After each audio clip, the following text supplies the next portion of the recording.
conocemos, somos latinoamericanos, así que tenemos riñas permanentes con el reloj. Yo creo que van a ir entrando a medida que vamos a conversar, que ustedes, bueno, yo me voy a mutar y a desligar como imagen, pero voy a estar aquí, porque el que va a dirigir hoy la mesa en vivo es Mauricio. Pero luego vamos como entrando todos y hablando. Cuando te parezca bien, les parezca bien a ustedes, comenzamos, ya estamos grabando. Ahí entró otra de las asiduas a la mesa ambigua, que es Cláudia y Tiago. Maravilha. Olá, boa tarde, tudo bem? Boa tarde. Tudo bem. Yo creo que sería bueno por el tema del idioma, porque Álvaro va a hablar en español. Bueno, ya le he pedido majaderamente que hable lo más lento posible, lo estábamos conversando al inicio, pero creo que sería bueno si tú, Rosana, puedes estar un poco ahí medio entre bambalinas, en el caso de que haya alguna cosa o algún concepto, alguna idea que tú consideres desde tu, digamos, ubicación fronteriza, que consideres que requiere alguna aclaración, porque hay conceptos que son súper específicos de repente, o cosas que en portugués se entienden, bueno, sabemos de eso, digo. Entonces de repente creo que no da para tener una traducción palabra a palabra, porque se nos reduce la media hora que tenemos a 15 minutos, pero sí quizá conviene estar por lo menos atento a hacer algunas traducciones que pudieran ser necesarias. ¿Sabes lo que creo, Mauricio? Después voy a decir lo mismo en portugués, dejar como el texto aquí, y cuando alguien tiene una duda, alguna palabra, teclea, y así no interrumpimos a Álvaro, y yo voy como aclarando Beleza. Escribiendo. Oye, Então, gente, uma coisa que a gente... Ay, disculpa, Álvaro, puedes hablar. No, coloqué el subtítulo, si ven abajo dice CC, pueden colocar y escribe sí, lo que me estoy diciendo, pero está en inglés, parece. Está en inglés. En inglés, a ver. Pero ayuda. Yo creo que le ponemos en español mismo, porque... ¿Se puede? Ahora hice, a ver si está, a ver. Sí, está traduciendo, yo estoy traduciendo y acá me aparece, bueno, no sé, aparece para todos las letriñas en baixo. Sí, va traduciendo en forma simultánea. Beleza. Bueno, yo no veo gente, nada. Okay. Yo estoy viendo, no sé si alguien está viendo. No consigo nada. ¿Alguien está olhando? Acho que cada tem que fazer isso na sua própria tela, né? Ok. O que estamos falando é o seguinte: se alguém tem alguma dúvida em relação ao que o Álvaro ou o Maurício estão falando, a gente escreve no texto e eu vou fazendo umas traduções pontuais, tá? Pronto. Beleza. Temos 16 horas. Partimos, ¿les parece? Sí. Buenísimo. Ya. Bueno, a ver. Dale, tú presenta. Perdón, voy a iniciar presentándolo porque entró gente un poquito más tarde. Tengo acá el currículum, que ya me gusta que diga currículum vital, no vitae, como se acostumbra a traer esa raíz latina, sino que vital en el sentido de, me imagino, de vitalidad, o de casi como que el currículum sería algo necesario para la vida, ¿no? O sea, como es lo que me mantiene vivo, entiendo yo de esta acepción. Bueno, Álvaro es nuestro invitado hoy día a la sesión de mesa ambigua, que es la segunda que hemos realizado, y que, como saben y como adelantaba Rosana, es un espacio que busca generar reflexión, discusión, conversas que puedan nutrir las inquietudes del grupo, ¿cierto? Desde donde puedan levantarse, ¿por qué no pesquisas? ¿Por qué no complementos de ideas que cada uno esté formando, etcétera? En ese sentido, es un espacio que está en el meollo de lo que debiera ser lo universitario, ¿no? ¿Cierto? En principio la universidad era ese espacio de especulaciones, de troca, de muda, de todo ese tipo de cosas.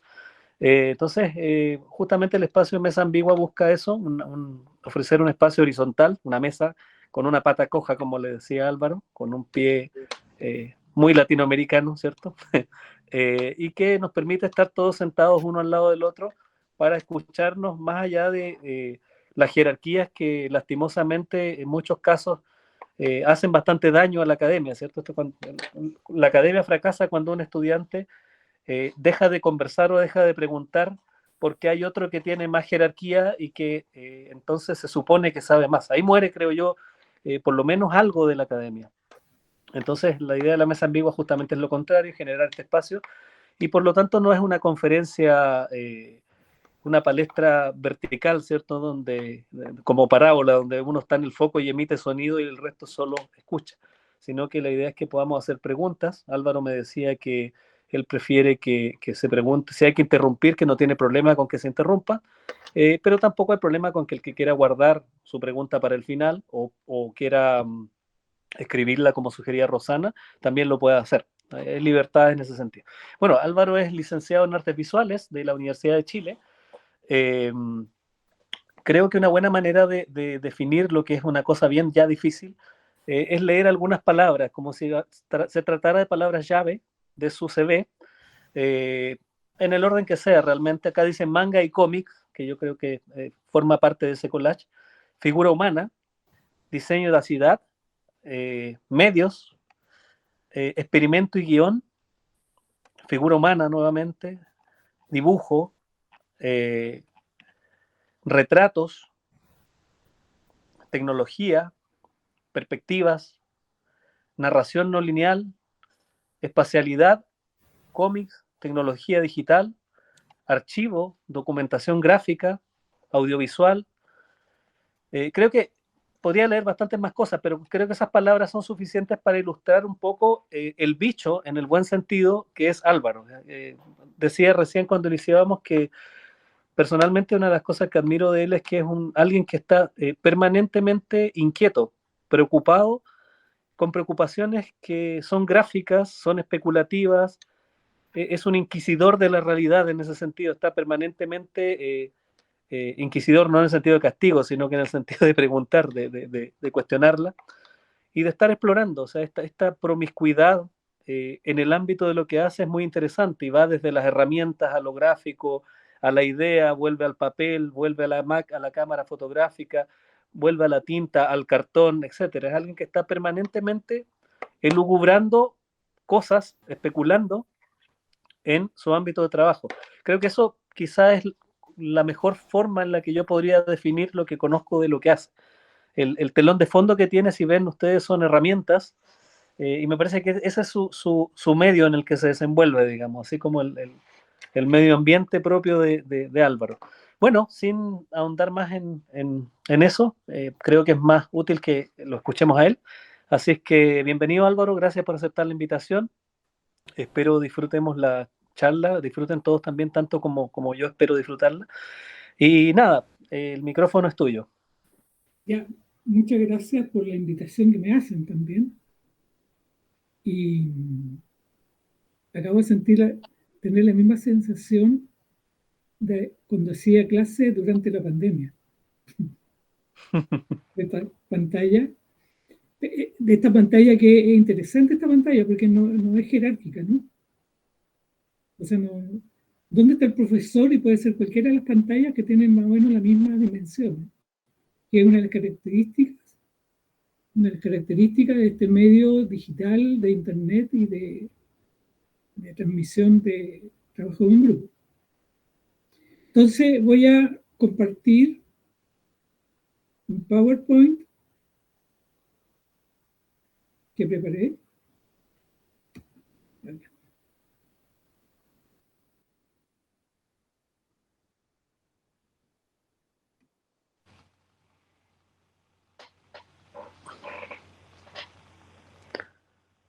Ahí se ve. Ya. Se cargó la pantalla. Ya, ahí estamos. ¿Se ve Sí, se ve. Bien. Después voy a hablar sobre el título de la conferencia. Mi tema principalmente, y de ahí nace todo lo que puede hacer siempre, es con el dibujo. Y hay frases populares que siempre me han llamado la atención al momento de pensar qué es lo que es el dibujo, que es algo que no pretendo resolver en esta charla, en esta conferencia, ni tampoco creo que logre resolverlo durante mi vida, pero siempre está la pregunta, ¿qué es lo que es dibujar? Y aquí con Mauricio tenemos siempre una discusión con el tema del manuaje. Y también de que yo pienso también que el dibujo es principalmente mental. Pero es una discusión que nos hace avanzar, no nos detiene.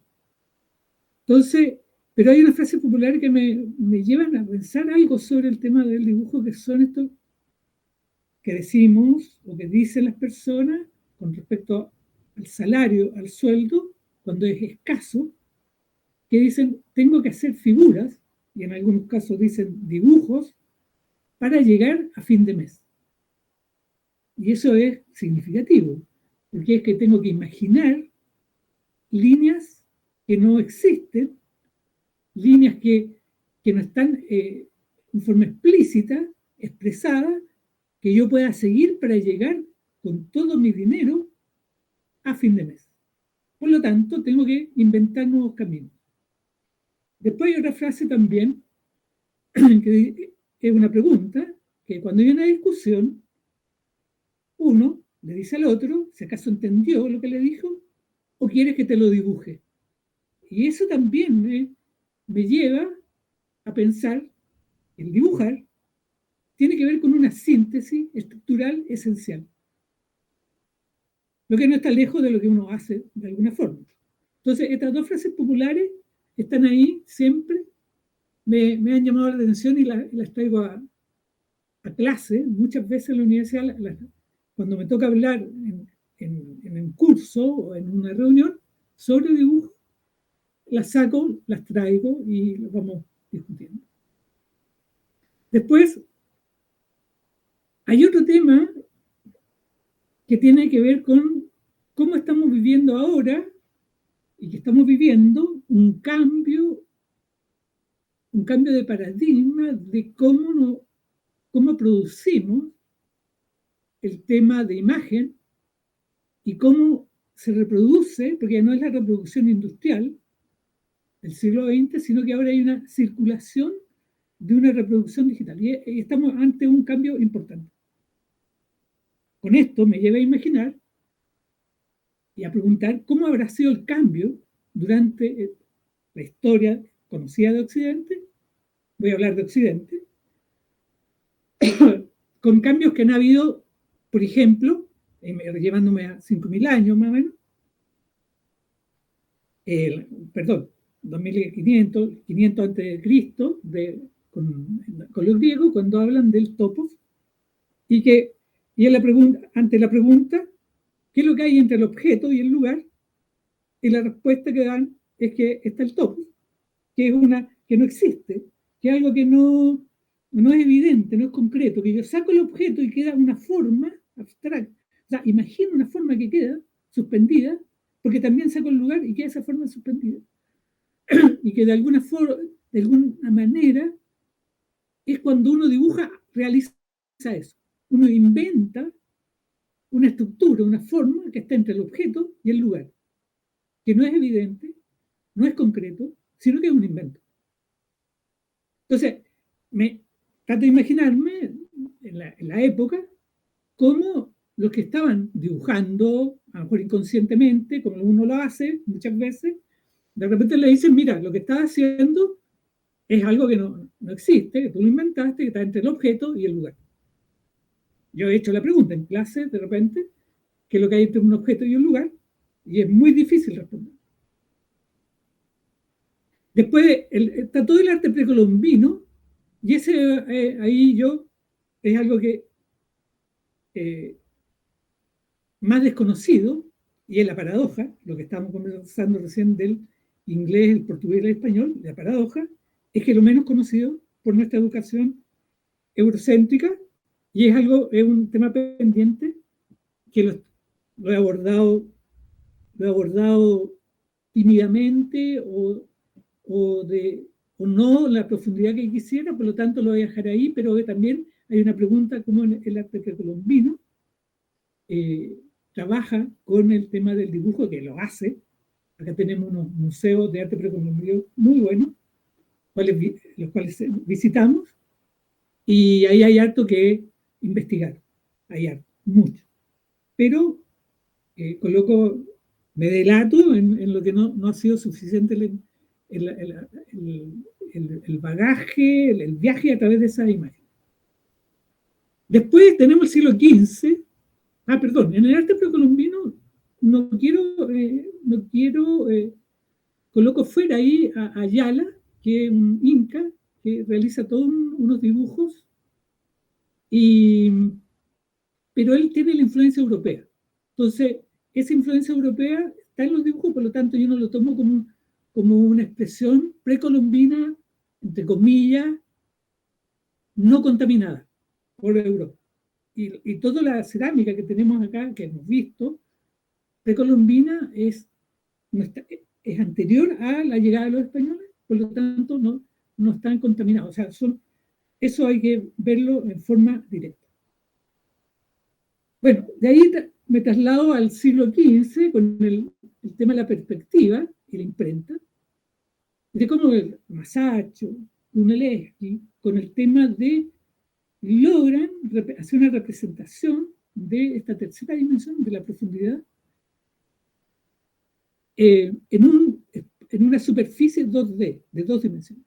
Esa operación que se empieza a hacer y que se inventa ahí, también cambia la forma de representar, de observar y de describir visualmente lo que nos rodea, el contexto, ¿no? La realidad, que podemos decir. Y ahí también me estoy imaginando todos los que pintaban, dibujaban de la época, cómo tienen que readecuarse a esta nueva forma de representación novedosa y que es una nueva forma de conocer a través del dibujo, de la pintura, de la escultura, de la arquitectura. Después me traslado también al siglo XIX, cuando se inventa la cámara fotográfica. Si bien la cámara fotográfica es hija de algo que ya estaba en el siglo XV, que es la cámara oscura, que se usó ya en el siglo XV, pero cuando ya se logra atrapar la imagen y reproducirla a través de la cámara fotográfica, nuevamente, lo que están pintando, dibujando, haciendo arquitectura, tienen que readecuarse. Y vienen nuevas preguntas. ¿Qué hacemos nosotros, los pintores sobre todo? Y ahí Cézanne es uno de los que da una salida. También, ¿qué hacemos ahora con una máquina que reproduce imágenes que nosotros, los pintores, los dibujantes, los arquitectos, los escultores, veníamos reproduciendo por siempre? Hay una nueva realidad con un aparato mecánico, un dispositivo mecánico que realiza parte de la obra que nosotros hacemos. Por lo tanto, ahí nuevamente hay una readecuación del oficio. Estaba leyendo, bueno, se me olvidó el nombre, estoy leyendo un texto sobre las ciudades, y el autor conversa que dice, está haciendo una relación entre fotografía y pintura, y dice, bueno, obviamente que si hubiese una fotografía, hubiésemos logrado tener una fotografía de Shakespeare, todos los amantes de Shakespeare, de la obra de él, preferirían la fotografía a la pintura que se hizo. Existe. Y esa dualidad, ¿por qué? Porque la pintura es una enunciación de la existencia de él, y la fotografía es un registro, un testimonio de que alguien estuvo ahí. Entonces, esa dualidad que se presenta ya en el siglo XIX obliga a todos los que están en el oficio a repensar. Y de ahí me salto, y obviamente que el cubismo, Cézanne le da pie a Picasso para abrir toda esta imaginería del cubismo. Y también, por otro lado, todo el surrealismo, todos los fauvistas, el expresionismo, todos estos post-impresionistas que abren todo este mundo de nuevas imágenes. Bueno, es una respuesta a este dispositivo que nos viene a reemplazar en parte del trabajo. En parte del trabajo nos viene a reemplazar. De ahí todo el siglo XX, estoy haciendo unos saltos muy generales. Esta es una línea de tiempo que empecé a trabajar, por lo tanto hay que precisarla, hay que mejorarla, hay que profundizarla. Pero para esta charla lo ocupé para ir tener una imagen, una perspectiva, obvio, una perspectiva, o una síntesis gruesa de cómo ha ido evolucionando el trabajo del oficio de representación con respecto a la tecnología y a los hechos y a los conceptos culturales. Después está la imagen de, bueno, todo el siglo XX, cubismo, con el expresionismo abstracto. Hay una cosa que admiro mucho de los expresionistas abstractos y de los abstractos, como Mondrian y como Pollock, que también era una pregunta en clase, que son pintores que logran representar y dejar de representar la fuerza de gravedad, ya que sus telas y sus diseños de pintura no tienen un arriba ni un abajo, ni una izquierda-derecha, son objetos que uno los puede, pierden esa orientación y están mejor en el suelo o en un techo que frente a un muro. Esos son pintores que logran vencer la fuerza de gravedad de alguna forma. No sé si han visitado alguna vez la fotografía, yo no he estado nunca allá, pero visito la fotografía de cómo se circula en la estación espacial, en la medida que hay gravedad casi cero y la circulación en todo sentido. Y el suelo es una decisión burocrática, no tectónica. La fuerza de gravedad no te obliga a decir cuál es el suelo. Entre todos decidimos cuál va a ser el suelo. Entonces, eso, tan del siglo XX, de final del siglo XX, estos pintores de alguna forma lo representan. Bueno, y llegamos a final del siglo XX también y principio del XXI, y nuevamente necesitamos y debemos, si queremos estar participando de la época, readecuar nuestro oficio. Incluso los fotógrafos. Hay un texto, el texto Notre Dame, de Víctor Hugo. Él habla que dice en un momento, en ese texto dice, el libro va a destruir a la arquitectura. Uno de los personajes de Notre Dame lo dice el cura, todo creo que se llama. Y el autor aclara en el texto, dice, bueno, quiero aclarar esto de que el libro va a destruir a la arquitectura, porque hasta antes de que existiera el libro, en la arquitectura, en los templos, en las catedrales, estaba todo. Estaba la historia, la escultura, la pintura, y si uno se quería informar, iba a la catedral y ahí tenía todo el conocimiento estaba concentrado en la arquitectura. La arquitectura lo contenía y lo estructuraba.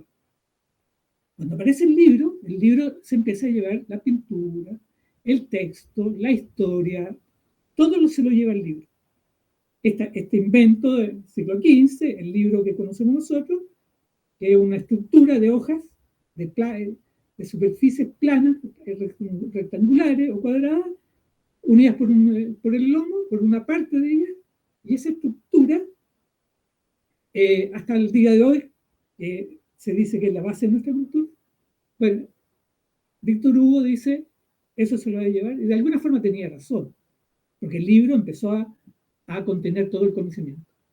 Eso lo coloco ahora, porque actualmente Internet se lleva todo, o lo digital, la tecnología digital e Internet se lo lleva todo. Una estudiante, el año antes pasado, durante la pandemia, me preguntó en qué formato íbamos a realizar los trabajos. Me pregunté en qué formato: papel, carta. Y yo,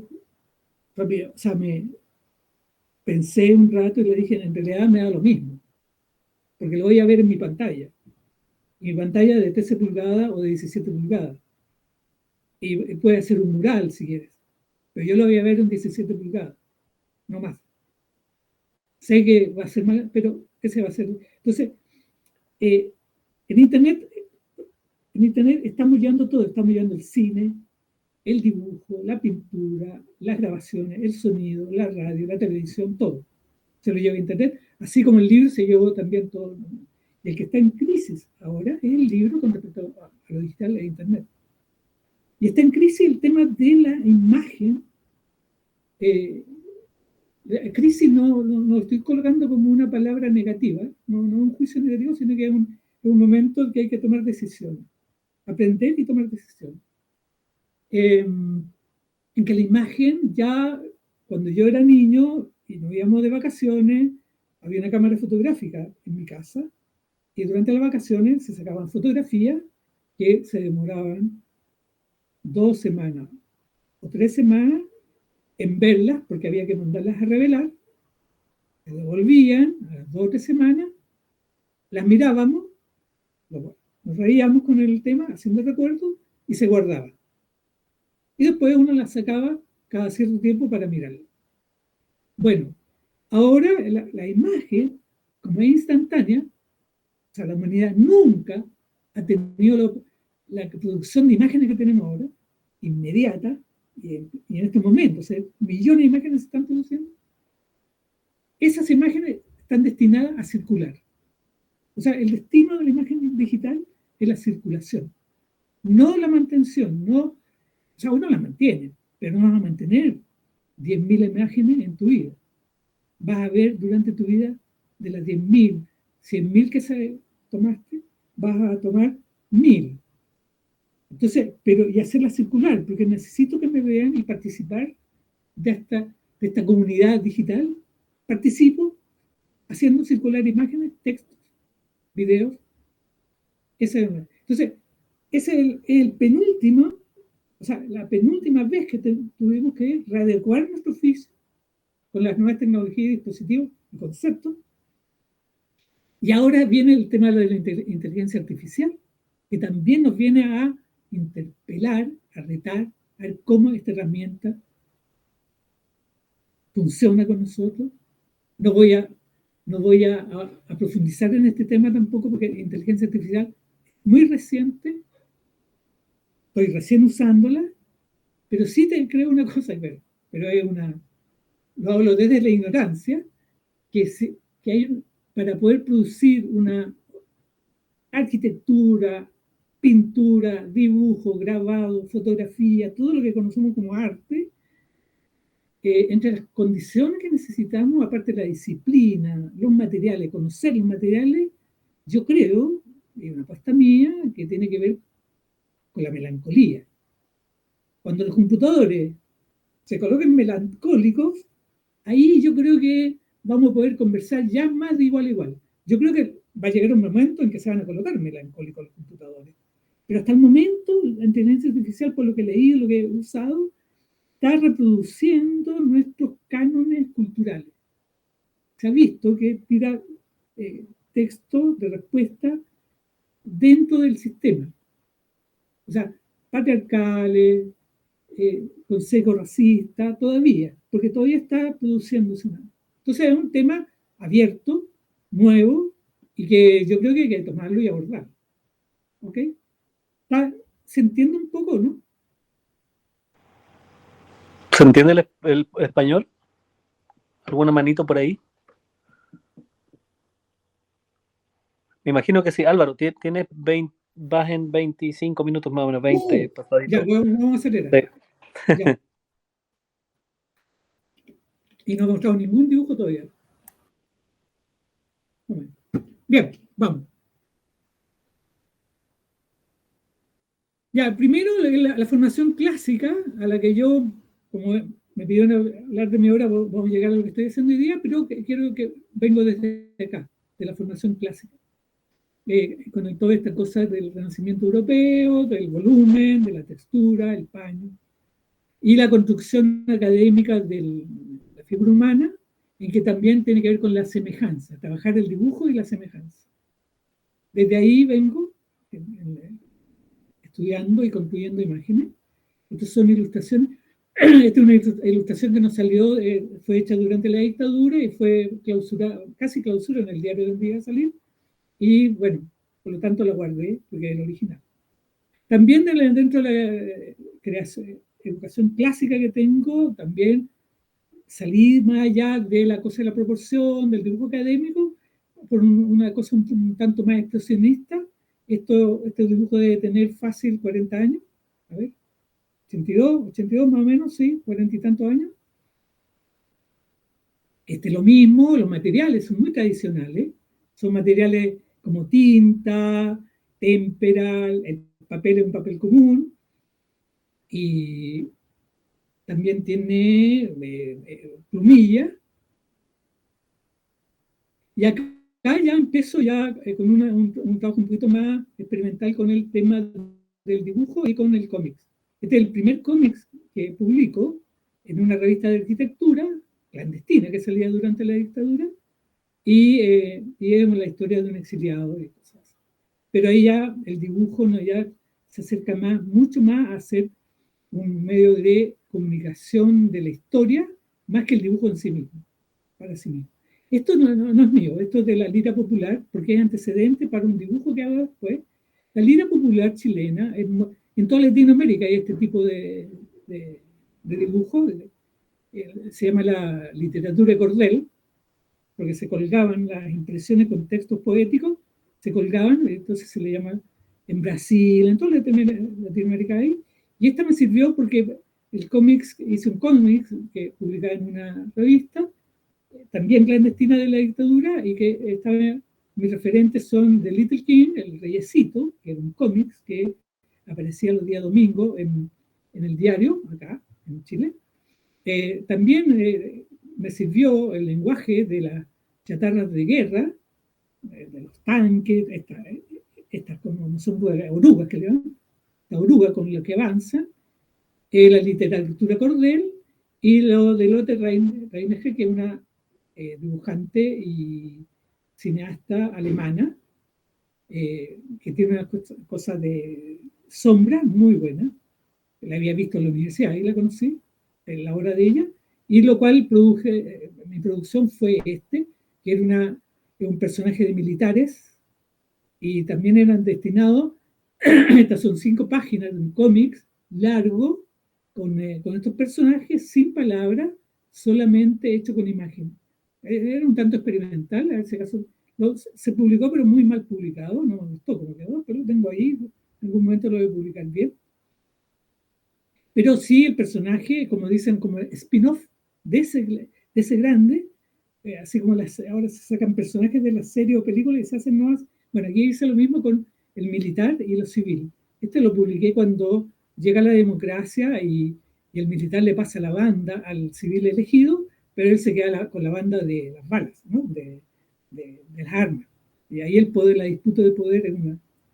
Después también publiqué antes de ese, en qué medida los militares alimentan estas palomitas que son aviones de guerra.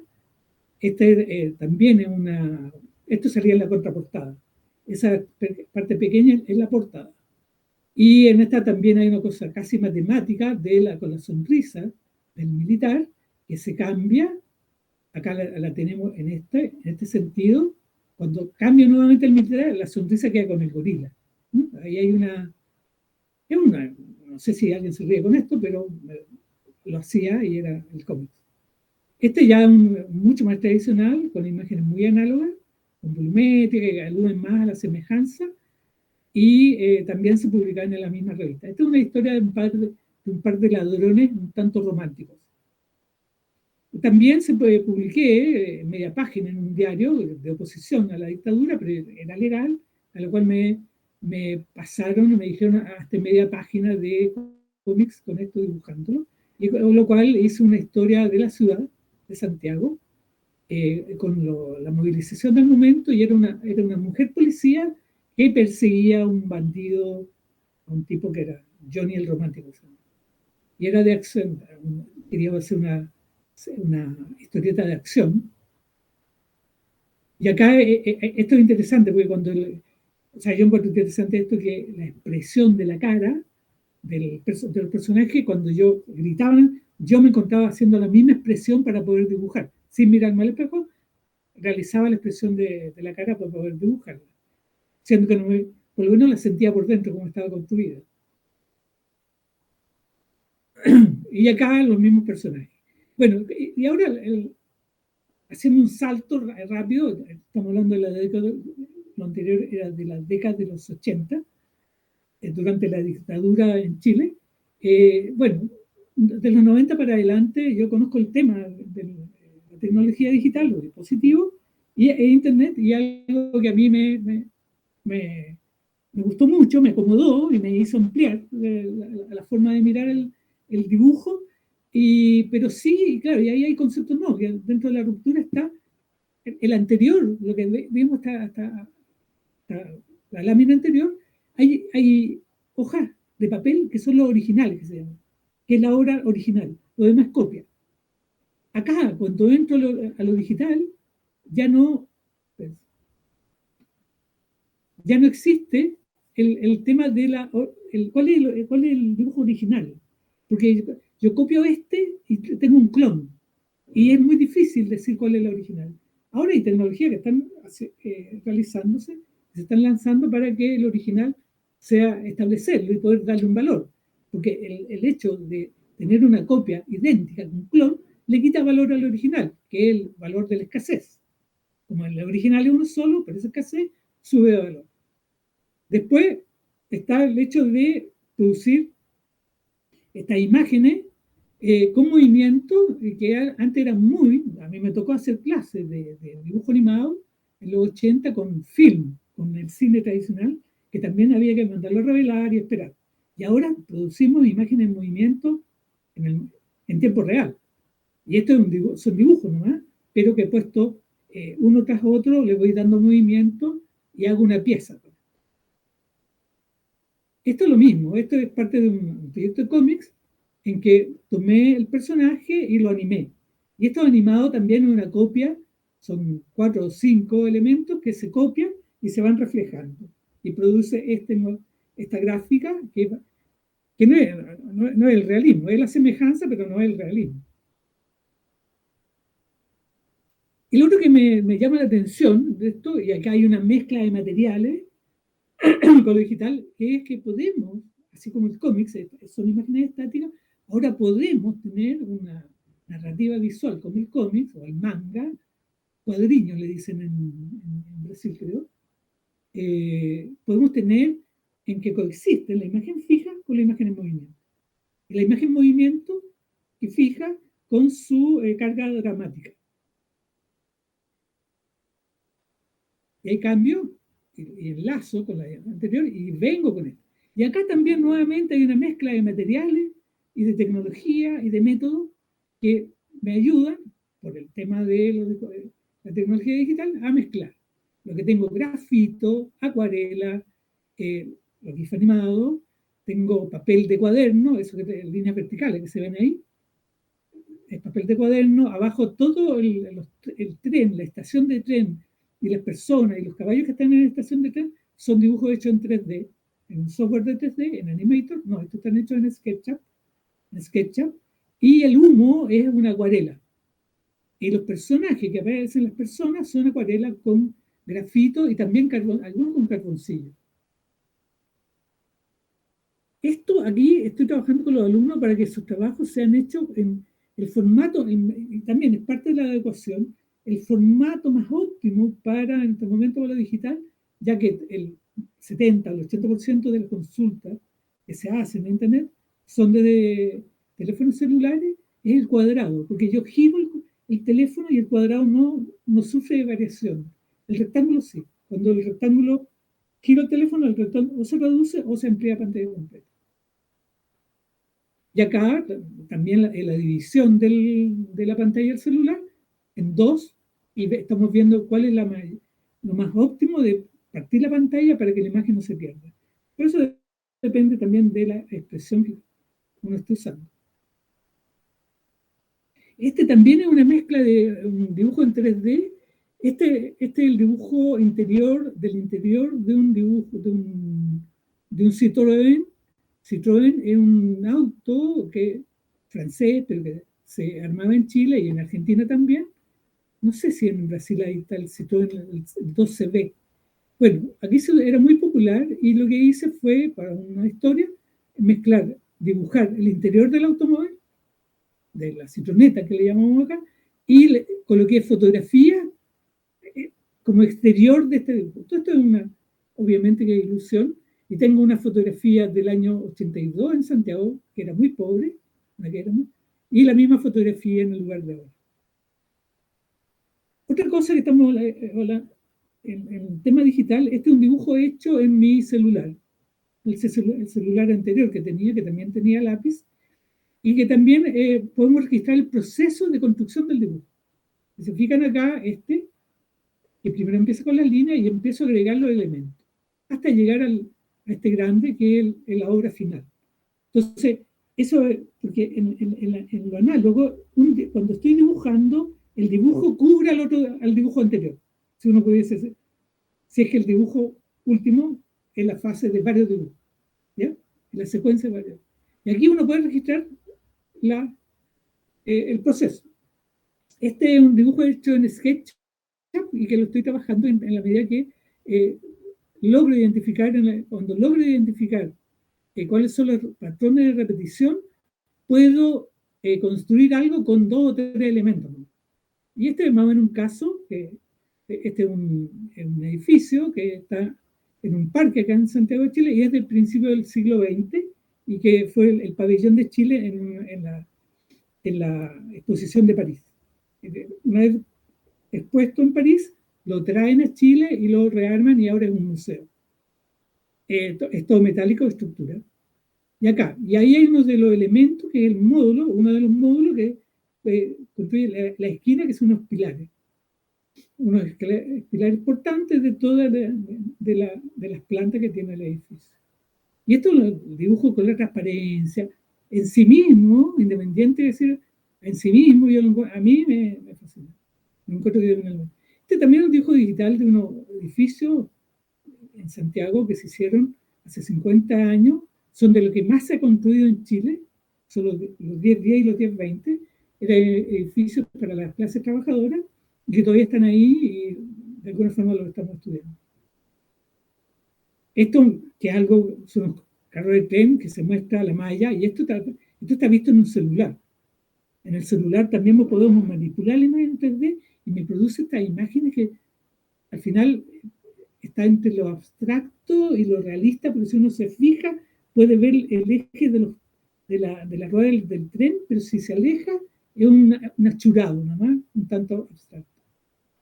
Este es también dibujo en el celular de un grifo, no sé cómo le llaman en Brasil al grifo, esto, que está en la calle, y también está el proceso desde que se inicia el dibujo hasta que se termina.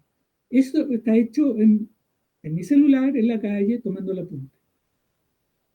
Este es el aviso de un curso que hicimos, dibujo de la ciudad desde el Mirador, en el 2019, después de una crisis política que en Chile, el estallido social, en que no pudimos seguir trabajando a 300 metros de altura, pero trabajábamos y observábamos la ciudad y dibujábamos a 300 metros de altura, que es el mirador de este edificio, que es el más alto que hay en Santiago. Desde ahí hay un mirador, 360 grados de la ciudad, y la pregunta era cómo organizamos un dibujo que es caótico. O sea, mirar la ciudad completa en 360 grados, hay que buscar cuál es la forma, cuál es el protocolo para abordarlo y realizar un dibujo.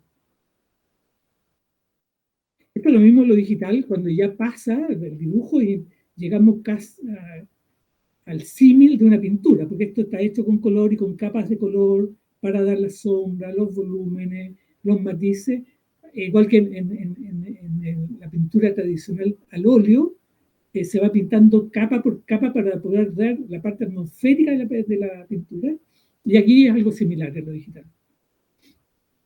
Este también es digital y tiene que ver con otro proyecto que colaboré, pero saqué los personajes que no son del proyecto, lo dibujé yo, en la medida de colocar estos personajes con su eje de plano, el sagital, en anatomía se usa el plano sagital, que es el que viene en Z, X, Y, Z, en Z el plano sagital.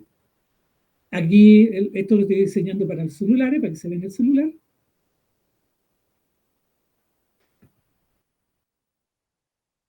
Y hay una visión acá de la...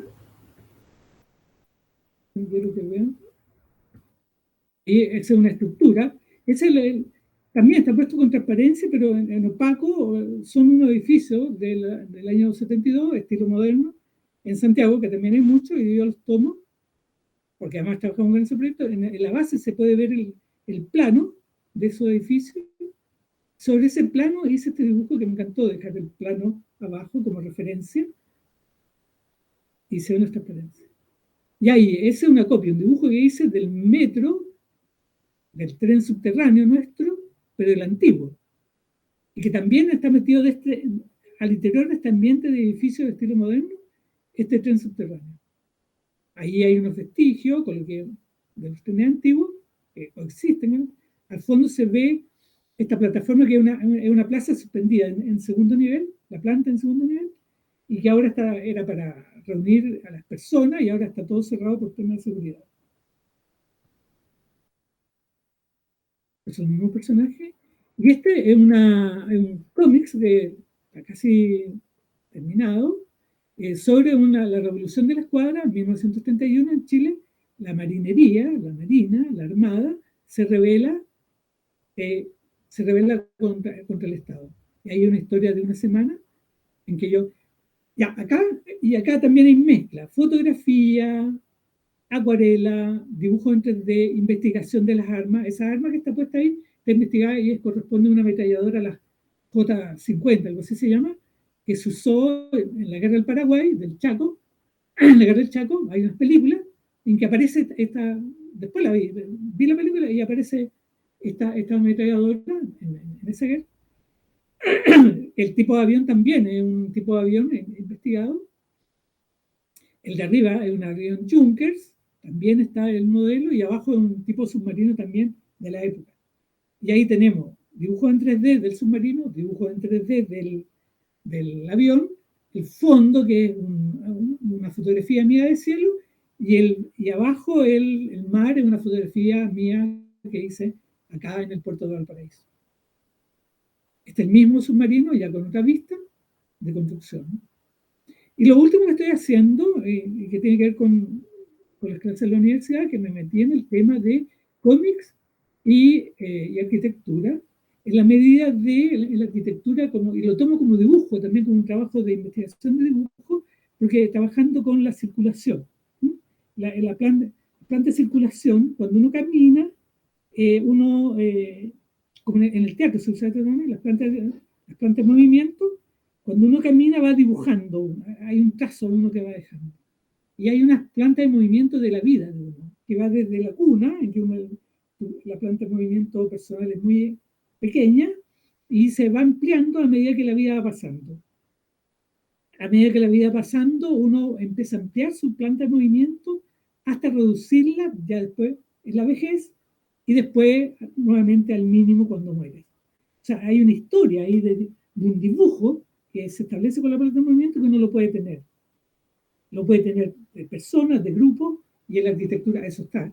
Y lo que estoy haciendo es que comparo o asocio o relaciono cómo es el dibujo de un cómic en cuanto a las viñetas, la fragmentación del espacio, la forma de circular con la mirada, a la fragmentación del espacio que hago con la planta arquitectónica, con un plano, que es un dibujo también, y que cada fragmento tiene su historia, o sea, cada espacio, el dormitorio tiene una historia. Estoy contando historia, al dibujar una planta arquitectónica también estoy contando historia con sus movimientos.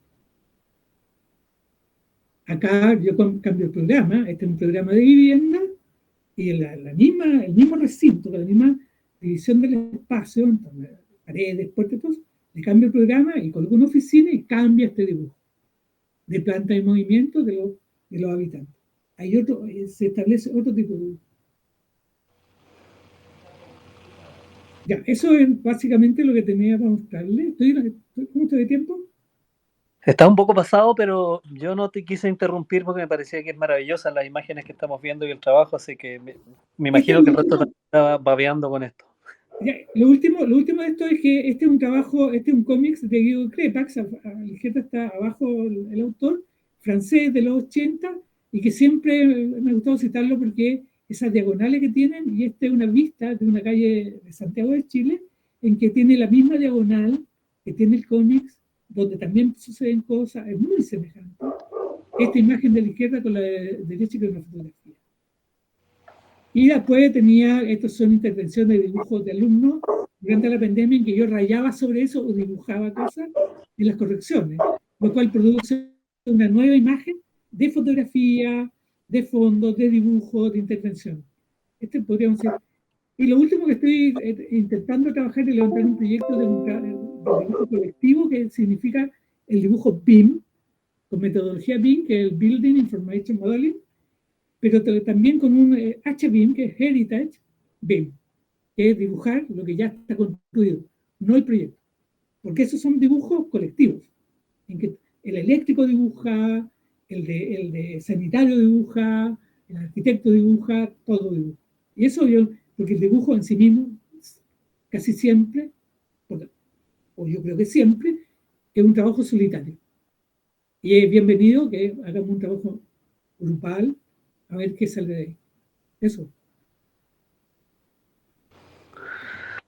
Ok, bueno, muchas gracias Álvaro. Yo creo que más que hablar yo, daría la palabra a quien quiera hacer alguna pregunta, quien tenga algo que comentar, porque nos queda muy poco tiempo, entonces si aparece alguna manito por ahí, por favor, para aprovechar a Álvaro, porque nos queda muy poco tiempo, pero creo que hay muchas cosas que uno podría comentar respecto a su trabajo.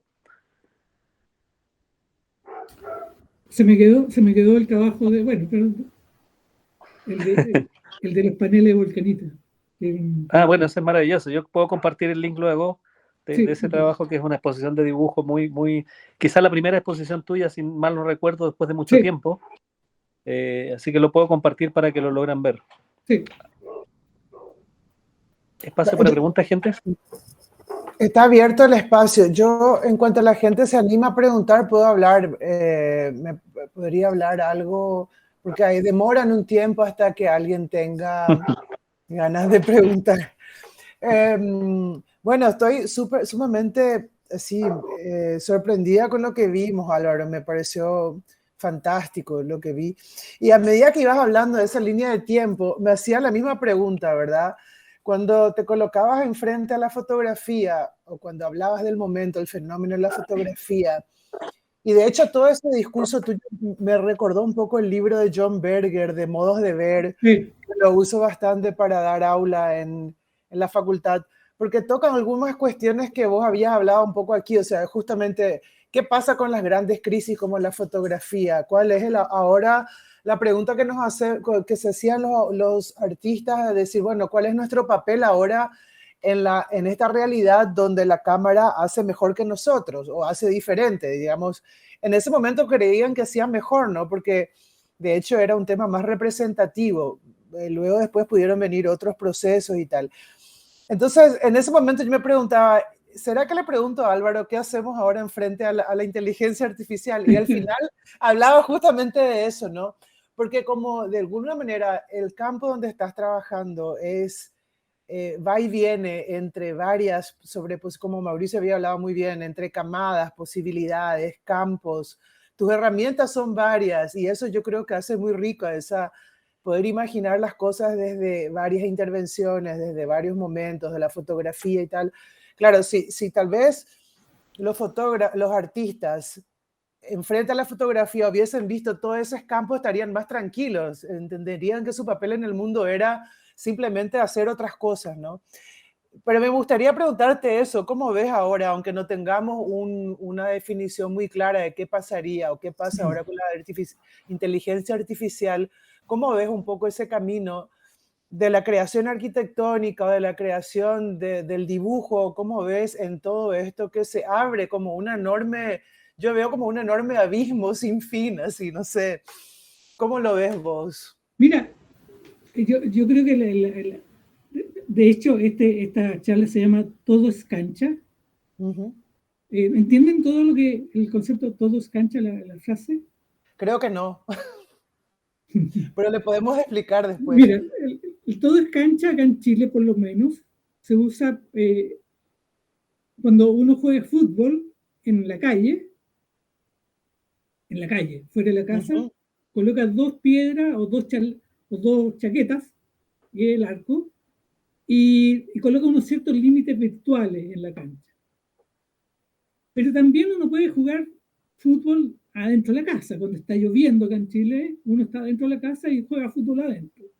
O en la pieza con los hermanos, o en el campo, o en la playa. Cualquier lugar sirve para jugar. Y el concepto o sea, se me ocurrió porque la idea es que cualquier cosa que me pasen a mí, le digo a los alumnos, tú me puedes decir que no tienes dinero para materiales, y está bien, no te voy a pedir materiales. Y me puedes decir, tengo solamente un palo y un muro para hacer la tarea y dibujar. Da lo mismo. Pinta el palo, quema el palo y hasta un cartón y dibuja. O sea, lo que te pasen, tengo solamente un computador para dibujar. Bueno, dibujamos con el computador. O sea, para mí, hasta ahora, el computador es un lápiz también. Más complejo, con más posibilidades. Me acuerdo que hice un trabajo para el colegio, cuando estaba en el colegio, y en mi casa había máquina de escribir. Y dibujé con la máquina de escribir. Uno podía dibujar.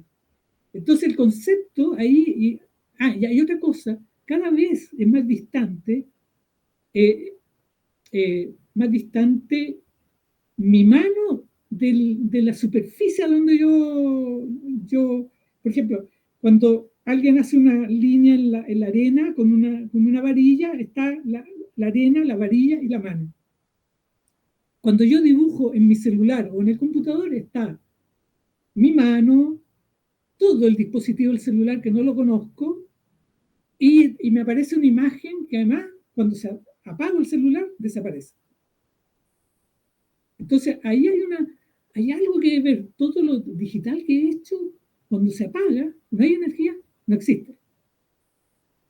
Y si hay Ahora, con la inteligencia artificial pienso, y dije recién, cuando el computador, vamos a estar de igual a igual con la inteligencia artificial, desde mi perspectiva, cuando los computadores, esta granja de computadores inmensas que producen, que dan la respuesta cuando uno hace tengan melancolía.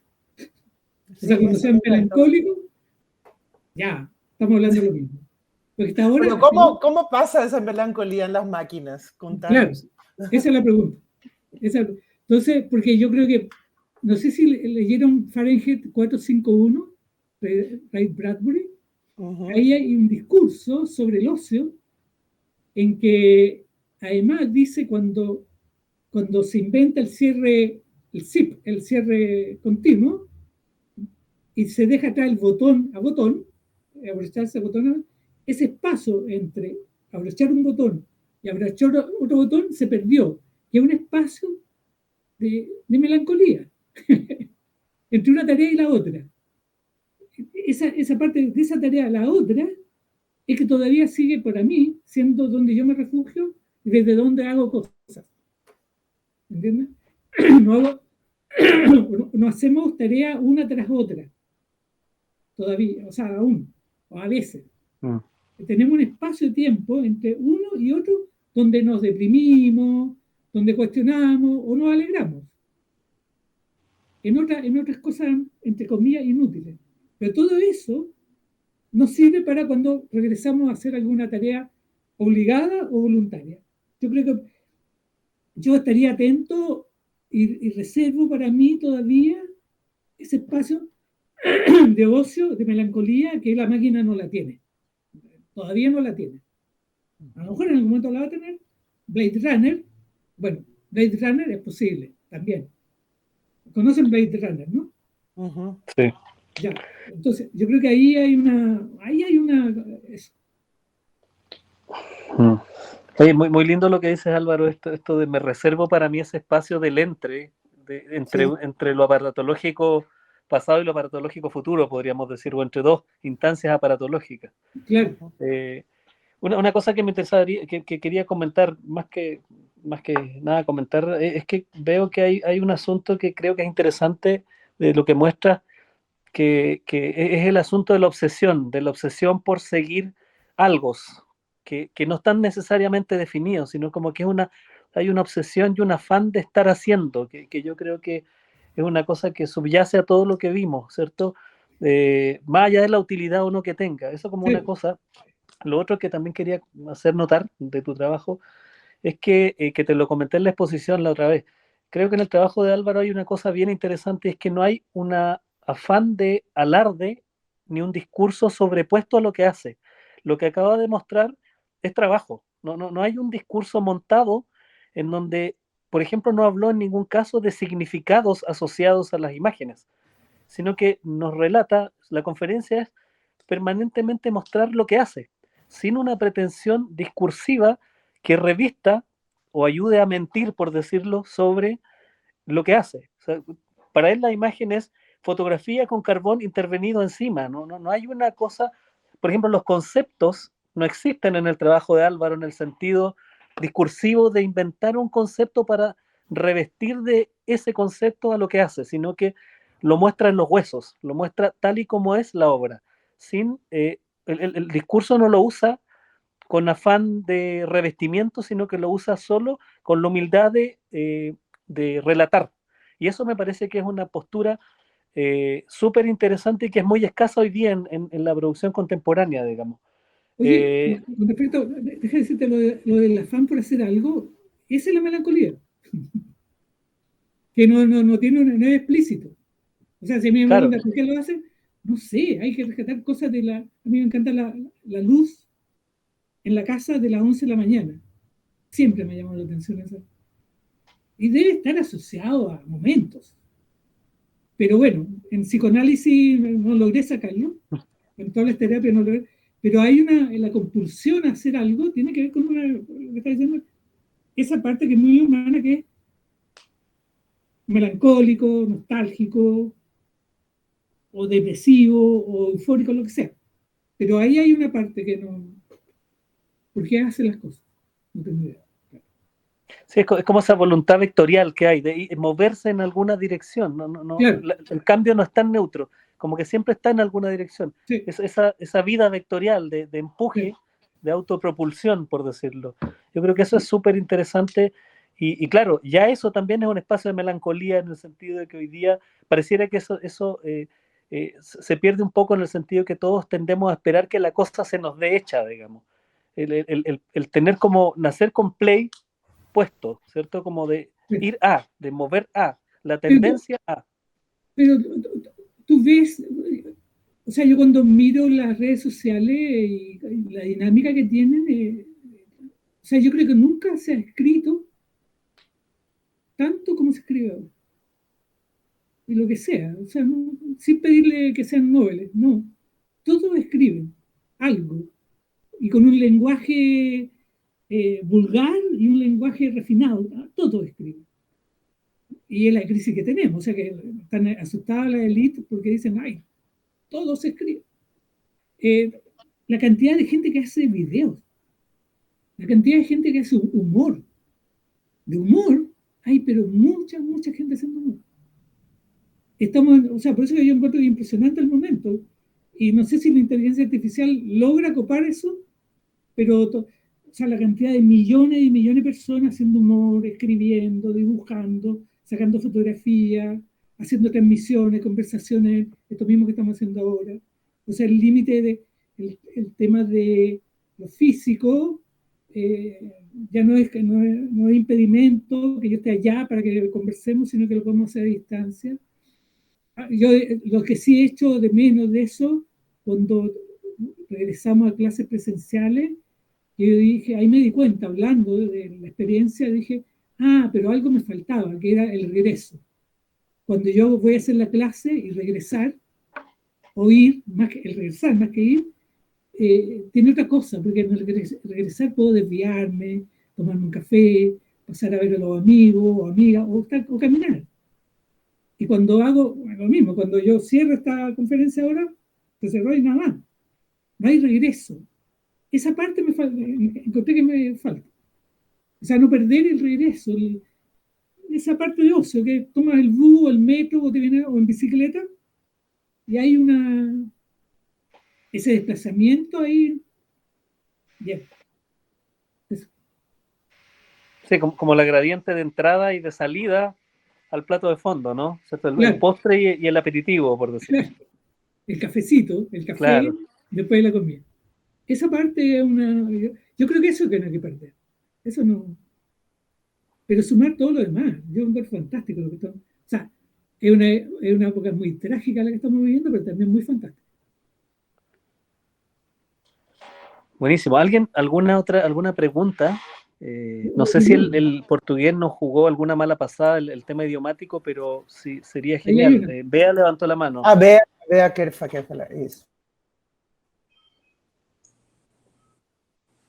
Olá. Olá. Eu acho que talvez eu tenha perdido algumas partes da palestra, né? Pela dificuldade com a língua, né? Mas eu acho que as imagens falam muito também, né? E por conta um pouco da dificuldade com a língua, eu prestei muita atenção nas imagens e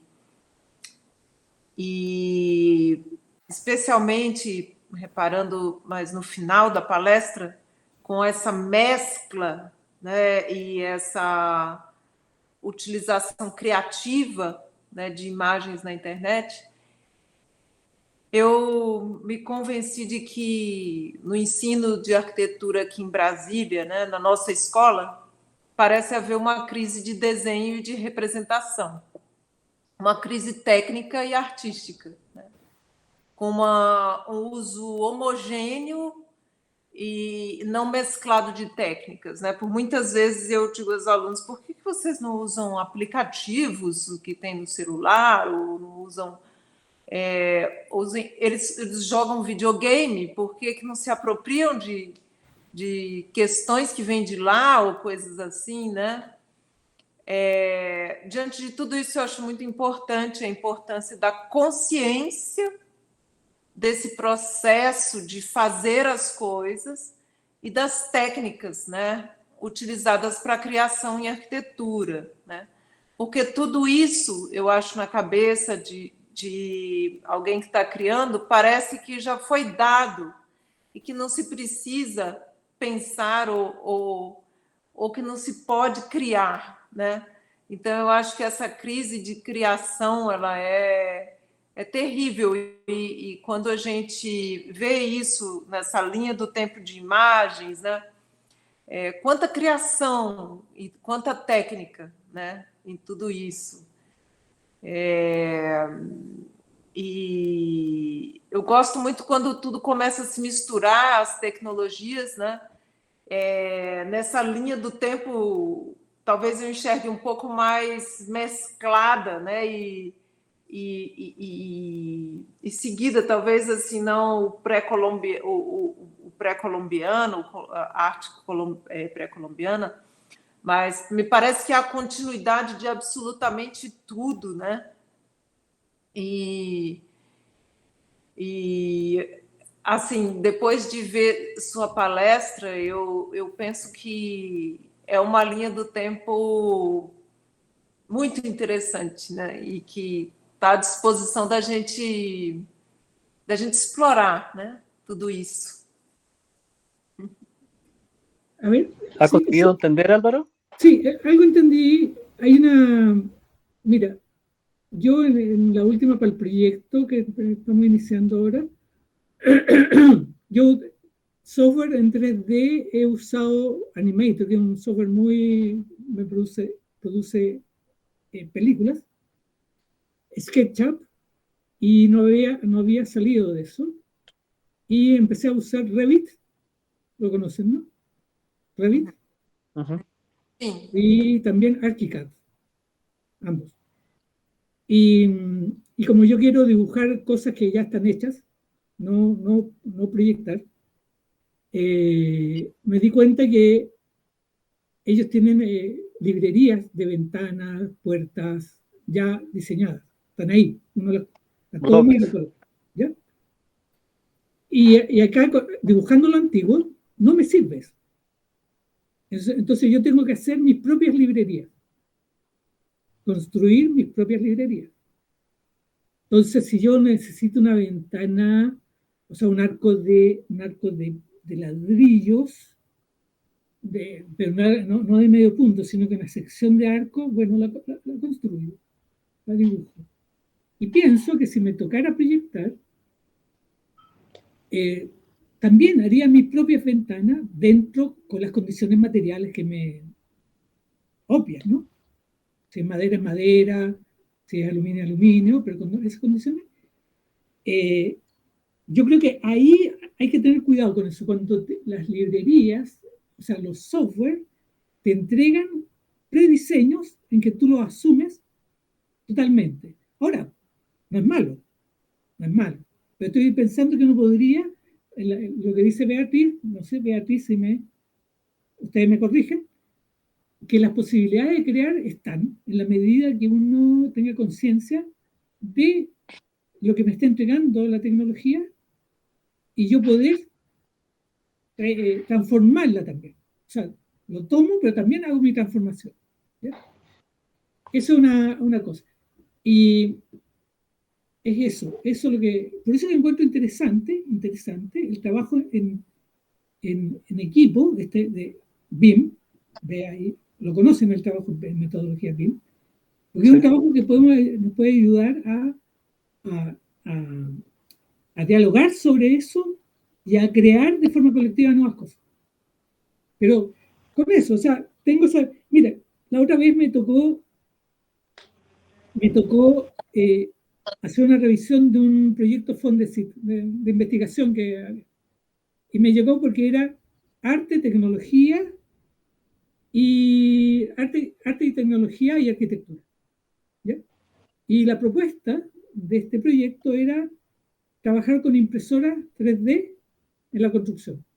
Pero no cualquiera, sino que decía, en Chile tenemos un pintor de década del 40, 50, Roberto Mata, que es un pintor surrealista, el único pintor chileno que está en la historia del arte europeo. Y era surrealista y era arquitecto. Y él hizo unos diseños de casas sociales, de vivienda social, con muros curvos, un tanto surrealista. Utilizaba el muro curvo. Entonces nunca lo pescaron. Sí, está bien, dijeron, pero construir eso es difícil. Pero con los autores de este proyecto que me tocó revisar o dar un comentario sobre esto, utilizaron la impresora 3D porque la impresora 3D te puede dibujar curvas en la construcción. Entonces, lo que encontré muy bueno es que estaban tomando esta tecnología nueva con su especificidad, con su esencia, con sus capacidades tecnológicas, la estaban haciendo rendir. ¿Sí? No es que dijeron, a ver, hagamos lo mismo de siempre con una impresora 3D. No, con una impresora 3D construimos con las posibilidades que nos da esta tecnología. Entonces, eso yo encuentro que es interesante. O sea, tú utilizas la tecnología y con ella le sacas o la utilizas dentro de sus propiedades y recursos. ¿No? No sé si algo le sirvió la respuesta. A ver. Sí, yo creo que por lo que dijiste se entendió la pregunta que me preocupaba más. Ahora, claro, Bea decía que ella veía una crisis importante en la formación brasilera porque pareciera que todo estaba un poco chato, no había esta suerte de espasmos de creatividad que tú muestras o que tu trabajo muestra y que increpan los medios de algún modo. O sea, creo yo que eso es súper interesante. O sea, que lo que tú haces no tiene que ver con cuál es la herramienta con la que trabajas, sino que con tener una postura crítica que cuestiona, reflexiona la herramienta. Y eso creo que es una cuestión que está en la base incluso del pincel.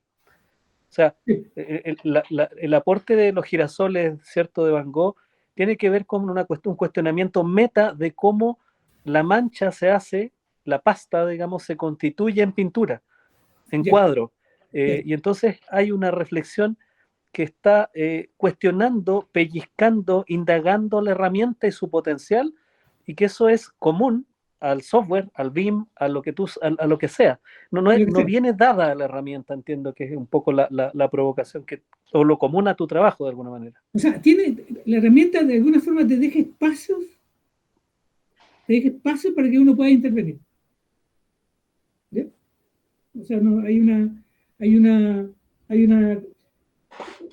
la herramienta no lo ocupa todo, no alcanza a ocupar todo. ocupar todo. O sea, no te presenta una posibilidad, todas las posibilidades, no. Hay espacios donde usted, cuando utilizan los filtros, por ejemplo, hay un computador grande que tengo yo acá que hago render y está fallando su tarjeta de video. Está fallando. Entonces no me soporta render muy pesado. Pero sin embargo, los renders que me tira y que se pixelan, yo lo encuentro re interesante. O sea, ese error, bien. Y tengo un fondo de pantalla con un carro de metro, de esto que dibujé, y que está todo, la parte de abajo, pixelada, o sea, el error está ahí.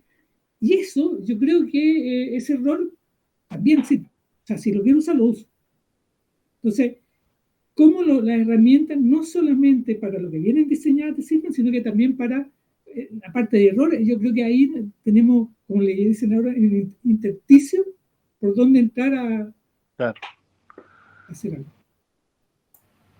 Yo veo tu trabajo mucho en esos lugares entre campos posibles, ¿no? O sea, estás actuando siempre, parece, entre varias camadas, entre la pintura, la fotografía, el diseño, donde podés encontrar un espacio, es como que ahí va entrando, y eso yo creo que es lo rico, y yo creo que un poco es lo que hablaba Bea, que en nuestra visión de arquitectos muchas veces actuamos siempre en una línea, o es un dibujo, o es un 3D, o es una maqueta, y siempre están representando cosas, no hay nada atrás de eso. Es muy difícil sacar a los chicos y a nosotros mismos, yo creo, de ese momento, y lo lindo de haber visto tu trabajo es que de una manera muy seria vas como que encontrando esos lugares y dialogando con todo eso. Por eso te decía que si los pintores, cuando veían la fotografía, estaban asustados de qué hacer y viesen tu trabajo, dirían, no, yo creo que tenemos mucho que hacer, hay muchos campos entre donde trabajar, ¿no? O sea, y eso me encantó de haber visto esa maravilla de poder no tener miedo a lo que decía. O sea, un accidente puede ser algo muy bueno. Nosotros miramos, ay, qué porquería, me salió, la impresora me hizo una mala jugada, ¿no? Me imprimió esto. ¿Y por qué no en ese momento poder encontrar algo interesante y hacer un corte y meterle una foto y tal? Claro, tenemos mucho miedo a ese entreespacio, ¿no? Esa necesidad de lo definitivo nos mata un poco en los campos de experimentación entre. Y yo veo que esas son tus herramientas. Me encanta ese fondo que tenés ahí. Y yo veía así, la herramienta de él no es ni el martillo, ni el otro martillo, ni el otro. Yo creo que está siempre entre las cosas, así. Y ese espacio entre es muy interesante, ¿no? Hay una cosa que en arte, por ejemplo, en una de las clases con Gonzalo Díaz, que yo dibujaba y trataba de abarcarlo todo, y en algún momento yo creo que sí pensé, me dijo, no lo termines. O sea, no lo cierres. Deja una parte abierta, sin terminar el boceto. Y yo cuando veo algunas, se visitan en mi Instagram, hay en historia o en foto, cuando los edificios los cubren con estos paños, los cubren, colocan una cortina, no una cortina, una cortina de construcción, con los andamios, y se movía todo esto y decía, ¿por qué no dejan eso? Esa es la mejor fachada. Pero claro, porque tenía un movimiento y lo grabé, porque esa parte que no es la oficial, de repente tiene mucha vida. O no oficial. Você falou da necessidade do definitivo e morte do campo de experimentação. A que você atribui isso? Você veria um problema na formação modernista dos professores? A que você atribui esse medo do campo de experimentação e a necessidade do definitivo? ¿Puedes traducir, Rosana? Sí, ella dice que muchas veces ¿a qué atribuís esa esa definição de algo... repete a última parte, Bea. Espera um pouquinho. Estava muito bom. É a necessidade do definitivo e morte da experimentação. ¿Cómo podrías explicar esa necesidad de lo definitivo y la muerte de la experimentación?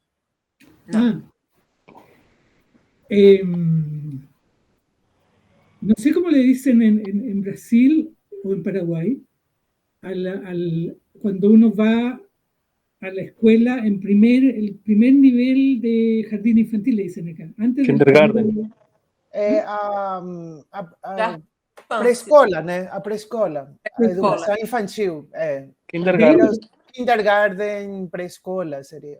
O sea, pré-escola, ¿no? La respuesta no creo que sea son muchas razones, pero voy a nombrar algunas que yo creo. Cuando los niños y niñas van a la preescuela, 4 años, 5 años, los que están con ellos le dicen, termina el trabajo y termínalo bien, ciérralo. Nunca dejan nada pendiente. No lo dejen. Y ahí hay una matriz puesta. De ahí para siempre.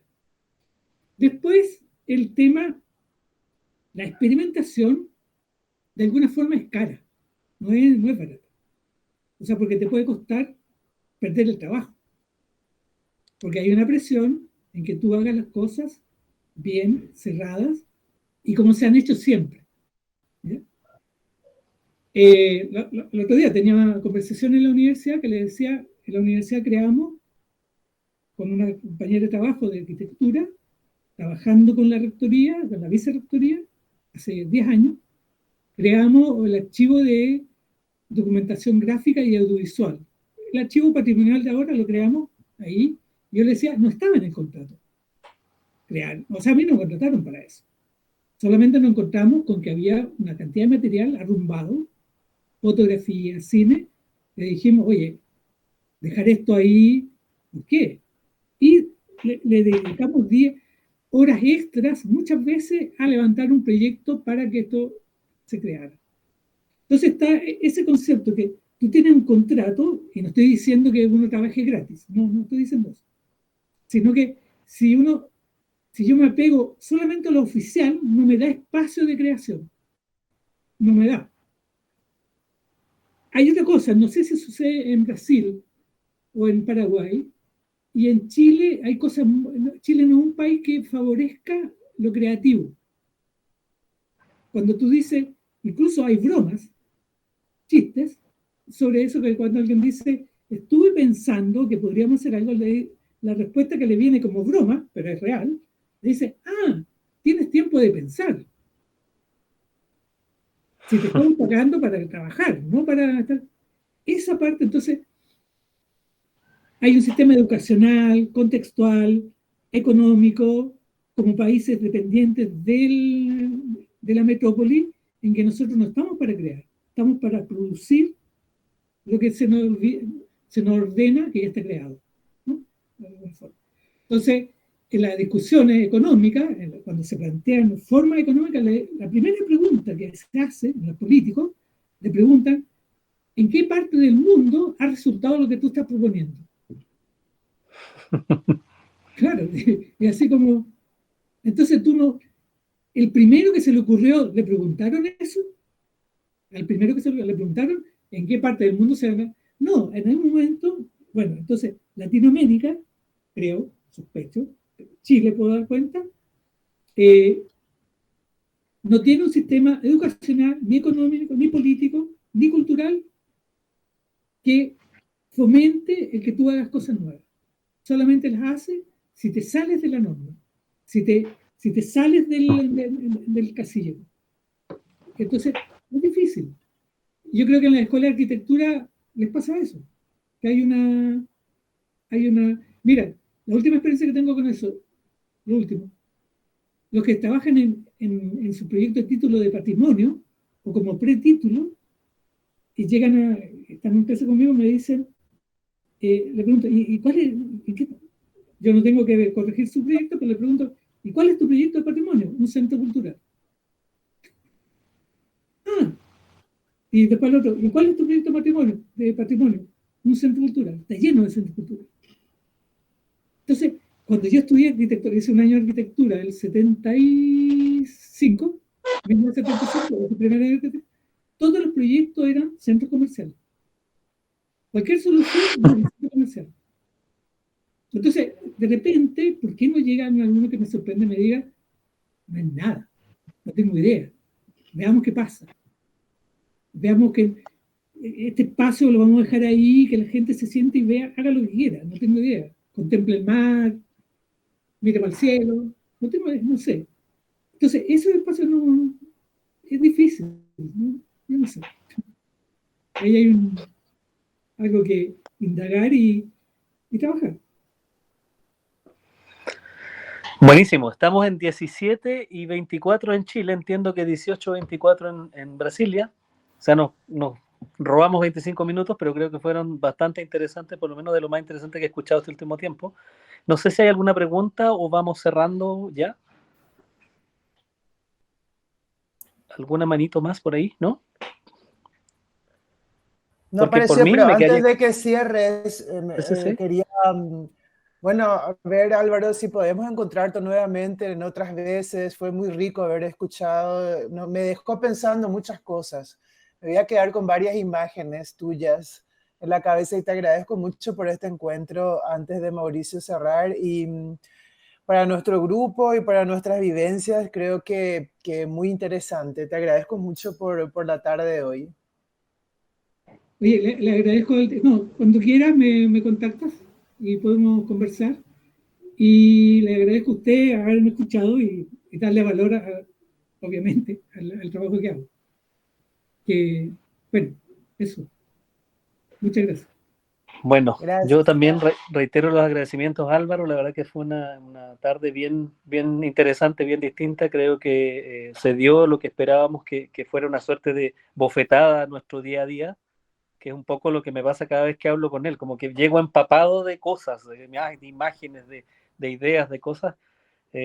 Para cerrar, me quedo con un poco quizá como lo que para mí fue una síntesis de lo de hoy día, esta idea de que cuando la melancolía quizá transmuta en optimismo, en esta tensión a hacer, podemos a lo mejor reversar el usuario, si no en artista, en humano, que podría ser quizá más profundo todavía, ¿no? O sea, pareciera que esa melancolía que empuja a hacer es la que hoy día puede sacar o devolver al usuario de un software, al usuario de la ciudad, al usuario como mero autómata, digamos, devolverlo en un humano de nuevo, en un titular de la civilidad, en un artista, en un hacedor de alguna manera de su propio devenir, sin que necesariamente lo sepa a priori, digamos. Eso creo que es un poco lo que tal vez podría sintetizar no como un discurso, sino que como un hecho práctico el trabajo de Álvaro. Más allá de que nos comente eso, que no es algo que lo comenta, sino que su hacer evidencia eso, me parece. Y eso me parece que tiene un valor bastante más interesante hoy día por sobre los discursos y todas las cosas que uno puede montar y construir, digamos. Su hacer es el que habló por él hoy día, y creo que en ese sentido fue muy interesante el hecho de que incluso no fue muy necesario escucharlo, sino que bastó el trabajo para que hablara por él mismo. O sea, podemos zafar incluso de uno de los software más interesantes que tenemos, que es el lenguaje, ¿cierto? Acá nos enteramos sin importar mucho si uno agarraba un collage, un pedazo de palabra, de una imagen, etcétera. Creo que eso hace que la presentación de hoy día haya sido súper redonda, porque fue muy conteste lo que se mostró con lo que ocurrió en el fondo. Y eso no ocurre necesariamente siempre. Así que bueno, de mi parte, Álvaro, gracias por aceptar la invitación. De mi parte también quedas cordialmente invitado por un montón de cosas. Hace mucho que nos venimos prometiendo hacer cosas y que la contingencia nos lo impide, aparte unos sándwiches exquisitos que nos comimos un día por ahí. Pero espero que podamos tenerte de nuevo y compartir contigo toda esta suerte de huracán de trabajo que muestras habitualmente. Eso, un abrazo. Gracias a todos también, a los participantes. ¿Alguna última palabra a alguien? Álvaro, quizás, Rosana, Beatriz, ¿no? Para cerrar. Yo reitero las gracias y cuando quieran conversamos. Si quieren, me escriben haciendo preguntas o proponen. O sea, que vean lo que hago y si que les interesa, les voy a responder. ¿Okay? Buenísimo. Yo ¿Ya? compartiré tus redes también.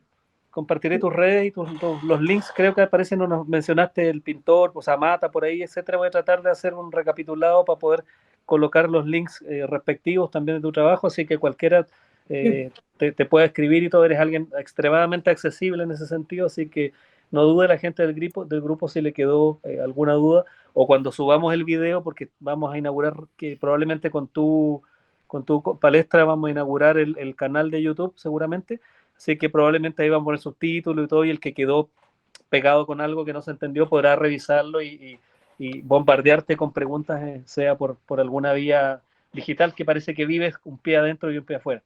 Eso, gente. Listo. Gracias Muchas a gracias. todos y nos estamos viendo. Chao, Bueno, chao. abrazos, gracias. Que les vaya bien. Chao, chao. Chao, chao, abrazo a todos.